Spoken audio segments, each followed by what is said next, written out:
ትቀልጃለሽ እንዴ? ገና ቴክስቱ እንደደረሰሽ እኮ በርግገሽ ትሮጪ ነበር። አንድ ምክር ልምከርሽ፣ ወንድ ልጅ ላገኝሽ ሲልሽ ኮራ ቀበር ማለት አለብሽ። እሺ ውድ መሆን አለብሽ። ቴክስት የላከ ሁሉ ወንድ ወይም ደግሞ ፍቅረኛ አይደለም። ደግሞ እንደዛም ቢሆን እኔ ላስጠብቀው አልፈልግም። ዝም ብለሽ መምሽን አስታሚ። እሺ እኔ ምን እዚህ ካቢኔ ጋር ታስክራይብ ለምንድን ነው የማታደርጉት?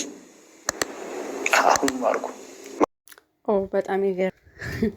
የሉሊትና የእጽ አኩኩሉ ጨዋታ ይከፋት ማለት ነው እንግዲህ እና እጽ ያስታወሰች በጣም ይገርማል። ሰላም ውድ ቻናል ቤተሰቦች እንዴት ናችሁ? በጣም ጠፍቻለሁኝ። እንኳን አደረሳችሁ። የክርስቲያን እምነት ተከታይ የሙስሊም እምነት ተከታይም ለኢድም ለፋሲጋም እንኳን በሰላም አደረሳችሁ። ያው እንግዲህ ጠፍቼም ቢሆን ሐረግ ክፍል 67 ነው ይዤ የመጣሁት አሁን እና ያፌት ተወግቷል። ሉሊት ደግሞ ስታቃጥር ያፌት ነው ናታን ነው የወጋህ እያለችው ነበር። እሱ ናታንና ቢኒን ተጠራጥረው የእውነት ናታንና ቢኒ ያለም የወጉት ማለት ነው። ይገርማል። ጥላት ከሩቅ አይመጣም የሚባለው ሐሰት አይደለም። ስለ እውነት የገዛ ያክስቱ ልጅ ነው የወጋው። እቅዱን ከኤፍራታ ወንድም ጋር ነው ያቀዱት። ግን የኤፍራታ ወንድም ግን ያው ያፌት እንዲወጋ አይደለም በሱ አስመስሎ ራሱን ውስጥ ከተተ ማለት ነው ያኛው እና የራሱን ቂም ለመወጣት ገሎት ነበረ። ያው አቤት ያወቀ ግን እንደሚገለው ነው እና እሱ ደግሞ የተጠራጠረው ያፌት ናታንና ቢኒ ነው። ያ ኤፍራታም ተጠራጥራ እጽን እንግዲህ ቀጥራት ነበረ። እጽ ደግሞ በጣም ተበሳጭታባታለች። እንዴት ወንድሜን እያወቅሽ እንዴት እንደዚህ አይነት ታስቢያለሽ ብላ የፍራታ ላይ ጮሃ የፍራታን ባለችበት ጥላት ይላለች። የፍራታ ደግሞ ገኒን እንደዛ እየለመነቻት ታዋርኝ እያለቻት ይብን ደስ ማለት የፍቅር እንኳን አልሰጠቻት። ለምንድን ነው የማታደርጉት? ያው እኔ በራሴ ሳትመጥቼ አወራሻለሁ ደግሞ አልተቀየምኩሽም ብላታለች። ግን ቢሆንም ያው የልጅነት አለም የተሰማት ማለት ነው። እና ገኒ ደግሞ በጣም ታሳዝናለች። ስለሆነ በጣም ያሳዝናለች። እንግዲህ በቤዛ በኩል ቤዛ ከክፋቷን ነፃ ሆናለች አሁን ይመስለኛል። እና ሔዋን ደግሞ እንግዲህ ሴቶቹ ጋር ገብታ ይሆን እንደዚህ ሆነ አላውቅም። ፈጣሪ ከእሷ ጋር ይሁን ነው የምለው። ሌላ ምንም የምለው ነገር የለም።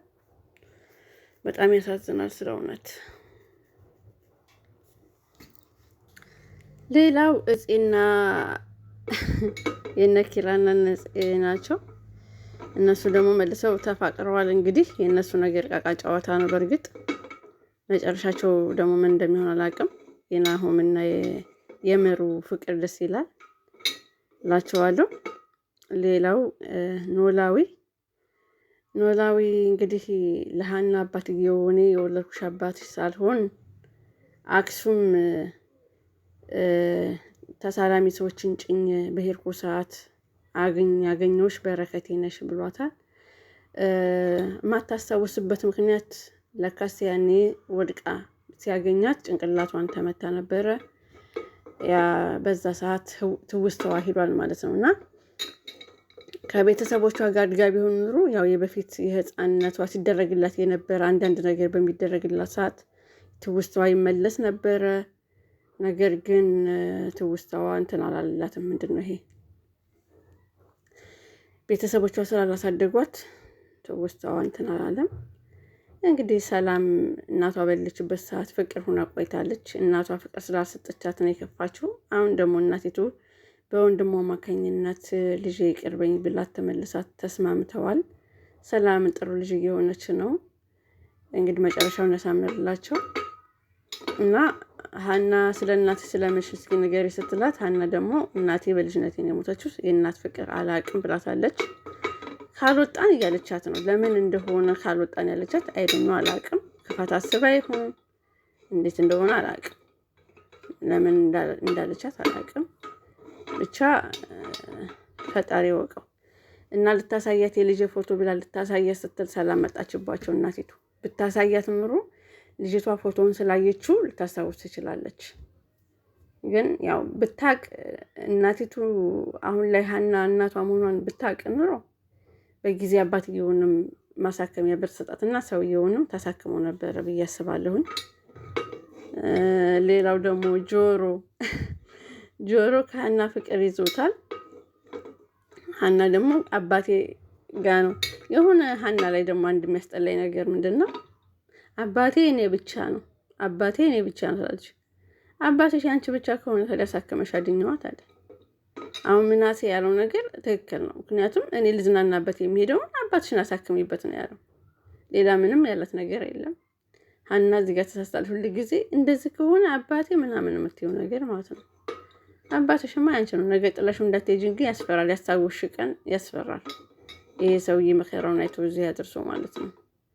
ኤኒዌይስ ደስ ይላል። ለማንኛውም እኔ ግን ቶሎ ብታቅ አባትየው በሽታው ሳይጠናበትና ሳይሞት የሀና ቤተሰቧን ብታቅ የሀና ቤተሰቦች ኖላዊን ያሳክሙታል ብዬ ተስፋ አደርጋለሁ። እና ለማንኛውም በጣም ደስ የሚል ነው እላችኋለሁ።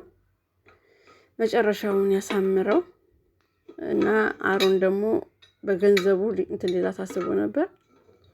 ሌላው አባቷ አግቢ ያላት ኤልያስ እንደሚያፈቅራት ያፈቅራታል ይመስለኛል። ስለ ፍቅር ስለማታውቅ ምንም አልገባትም መሰለኝ እንጂ ኤልያስ ታዲያ ምን ካሷ ምን ፈልጎ ነው እንደዚህ የሚያክሉለት የሚውልላት? ስለዚህ ሀና በሰዓቱ ብትባኝኝና ብታገቢ እንትና ኤልያስን ደስ ይለኛል። ጆሮ እንኳን ቢቀር ነው የምለው፣ ምክንያቱም ኤልያስ ባለውለታሽ ነው። ኤልያስን ብታገቢው ነው የተሻለ የሚሆነው። እሺ